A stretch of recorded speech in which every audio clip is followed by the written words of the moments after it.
ഇരുവിഭാഗം സുന്നികളും ഉയർത്തിയ മലപ്പുറം ജില്ല പുനഃക്രമീകരണവുമായിട്ട് ബന്ധപ്പെട്ട വിഷയം.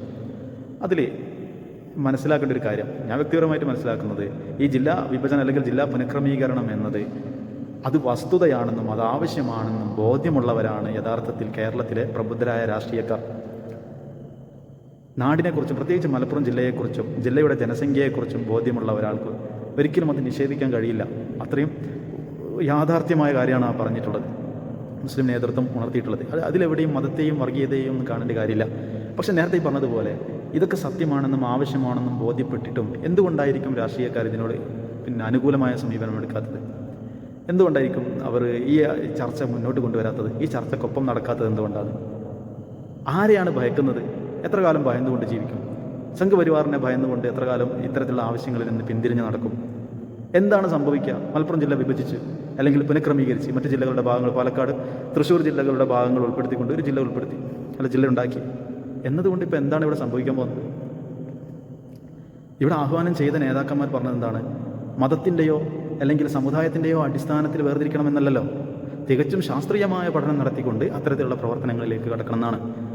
ഈ വിഷയമായിട്ട് ബന്ധപ്പെട്ട് സംസാരിക്കുമ്പോൾ എനിക്ക് ഓർമ്മ വരുന്നത്, ഈ ചർച്ച മുന്നോട്ട് വന്നപ്പോൾ ന്യൂസ് 18 ചാനലിൽ ചർച്ച, ഇതുമായിട്ട് ബന്ധപ്പെട്ട ചർച്ചയിൽ ഒരു കൊല്ലം ജില്ലയിൽ നിന്നുള്ളൊരു സുഹൃത്ത് അതിൽ വിളിക്കുന്നുണ്ട്. അയാൾ ഇതിനെ എന്താ പറയുക, ഒരു മതത്തിൻ്റെ കണ്ണിലൂടെയാണ് ഇയാൾ കാണുന്നത്. എന്നിട്ട് അവതാരകനുമായിട്ട് യഥാർത്ഥത്തിൽ ഒരു തർക്കത്തിൽ ഏർപ്പെടുകയും ചെയ്യുന്നുണ്ട്. അദ്ദേഹം വാട്സപ്പ് യൂണിവേഴ്സിറ്റിയിൽ നിന്ന് ലഭിച്ച ചില വിവരങ്ങളുടെ അടിസ്ഥാനത്തിലാണ് സംസാരിക്കുന്നത്. പറയുന്നതിന്, അതായത് ഇതിന് വർഗീയ ചാപ്പ കൊടുത്തിട്ട് പറയുന്നതിന് യാതൊരു അടിസ്ഥാനവുമില്ലാത്ത, അതായത് ഉന്നയിക്കുന്ന വാദങ്ങൾക്ക് ഒരടിസ്ഥാനവുമില്ലാത്ത രൂപത്തിലാണ് അയാൾ ചർച്ച കൊണ്ടുപോകുന്നത്. ആ അവതാരകനത് പൊളിച്ചെടുക്കുകയും ചെയ്യുന്നുണ്ട്. അതിൽ നിന്ന് കൃത്യമായിട്ട് മനസ്സിലാകുന്നുണ്ട് അദ്ദേഹമൊക്കെ വാട്സപ്പ് യൂണിവേഴ്സിറ്റികളെ എത്രത്തോളം ആശ്രയിക്കുന്നുണ്ട്.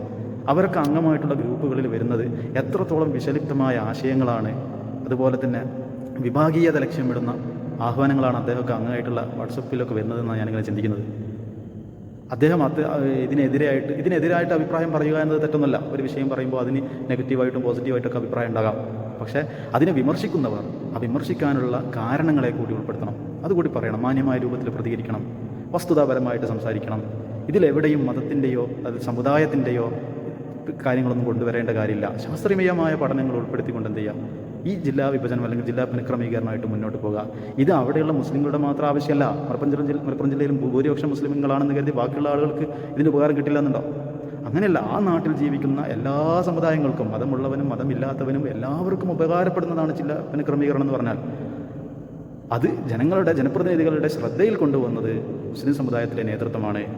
കാരണം അവർക്ക് ആരെയും ഭയക്കേണ്ടതില്ല.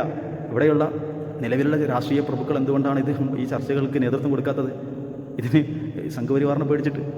അവർ ഏത് തരത്തിലാണ് ഈ വിഷയം കൊണ്ടുപോകുക എന്നതിനെക്കുറിച്ച് അവർക്കറിയാം. അതുകൊണ്ട് പേടിച്ച് പിന്മാറുകയാണ്. ഇലക്ഷനാണ് മുന്നിൽ വരുന്നത്. ഇത്തരത്തിലുള്ള ചർച്ച മുന്നോട്ട് കൊണ്ടുപോയാൽ അതിൽ നിലപാട് പറയേണ്ടി വരും. അതിലാരെയും പിണക്കാൻ പറ്റില്ല, സംഘപരിവാറിനെയും പിണക്കാൻ പറ്റില്ല.